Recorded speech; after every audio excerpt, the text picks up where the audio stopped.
First time ni Rupi dito sa Arcos sa may Villa Escudero. May kalabaw at may mga doging makukulit. Diyos mio. Diyos mio, Rufi. Rufi, my dear baby boy. Buti pa si Neo.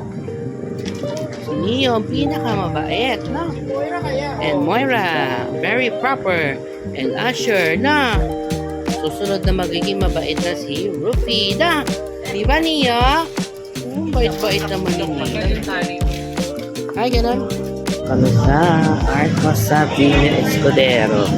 Hindi pala kay Cheese yan. So, from San Pablo kasi, napakalapit lang na itong Chaong. After lang niyang San Pablo, so mga 10 to 15 minutes na dito ka na. At ito, masasarap naman yung food, kaya lagi kami dito pumupunta. So, for today's video, ang toka ngayon ng aking sisterette na si Landy. Thank you sa pang-treat.